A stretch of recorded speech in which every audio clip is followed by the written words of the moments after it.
reviewed and sort of finished Super Mario Odyssey this week, so we're feeling confident enough to say that it is the most out there Mario game we've ever played, and we've got the video evidence to prove it. Big spoilers are to follow, so if you don't want anything big given away, you can click the link in the top right hand corner now to go to a video that has no spoilers but is just as lovely, I promise. With that out of the way, here are 7 reasons why Super Mario Odyssey is the most bonkers Mario game yet.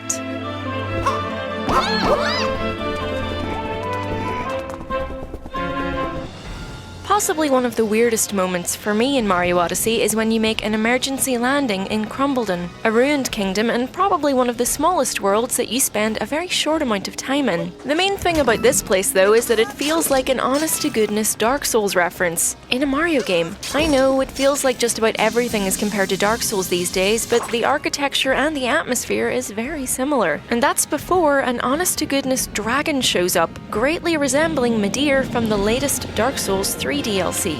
It's a cool boss fight, just tonally not really like anything else in the game, even if we are on speaking terms with the Lord of Lightning at the end of it.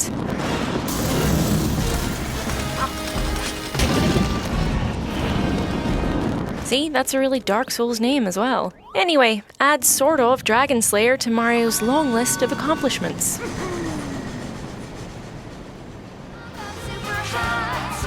But if a dragon fight was surprisingly dark, then a musical number is all the way on the other end of the scale, no pun intended. This wonderful sequence comes after you've helped Mayor Pauline set up for the festival and restore power to New Donk City. It's a joyful extended sequence that sees Mario return to his Jumpman roots and grab coins in 2D while Pauline sings the game's theme song. Behold and watch out for that finale. It is perfection.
The whole piece is great, but the 2D sections throughout the entire game are wonderful. Amazing little nostalgia hits that always feel like a refreshing palate cleanser after all that 3D traversal. The fact that Mario's costumes persist in the 2D world is just the cherry on top.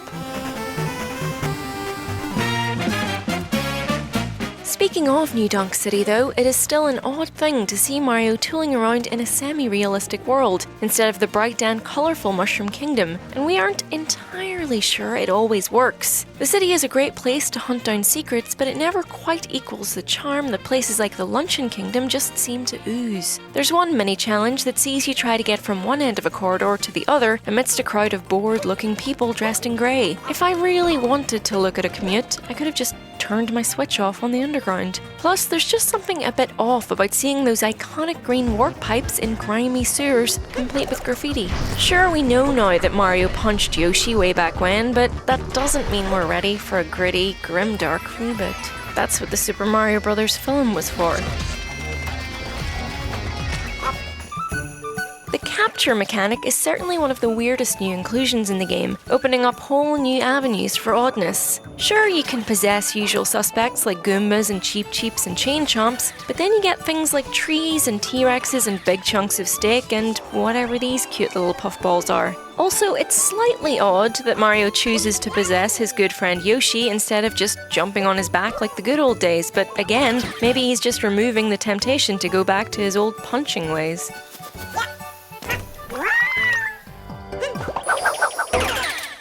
It's also slightly horrifying to think that this is what happens to Mario every time Cappy finds himself a new victim, but probably best not to think about it too much.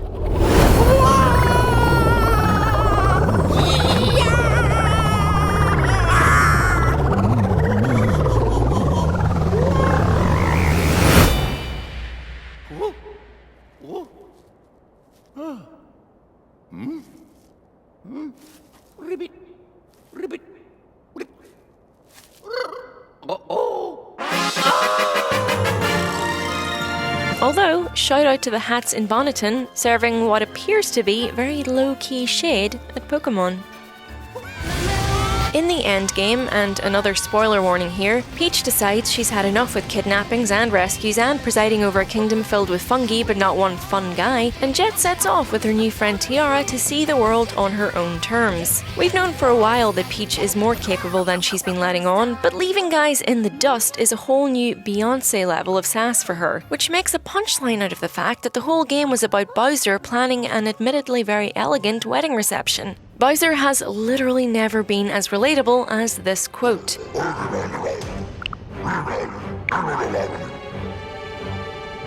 In any case, find yourself a nice consensual wife bee, preferably one a little more your size unless you're both into that sort of thing, no judgment here, and Peach, swapping that pink taffeta monstrosity for much more fashionable threads, ranks among one of the best decisions you have ever made.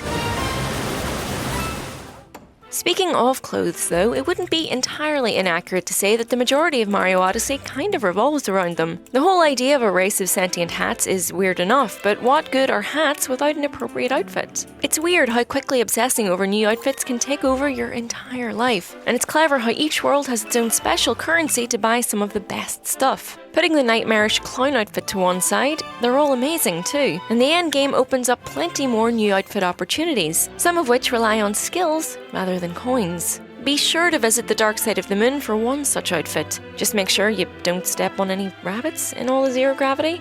Ah, and how can we mention clothes without mentioning a specific lack thereof? Exactly why, after 30 years, Nintendo felt that now was the time to reveal Mario's nipples to the world, we may never know. But topless beach volleyball Mario is the hero we all deserve.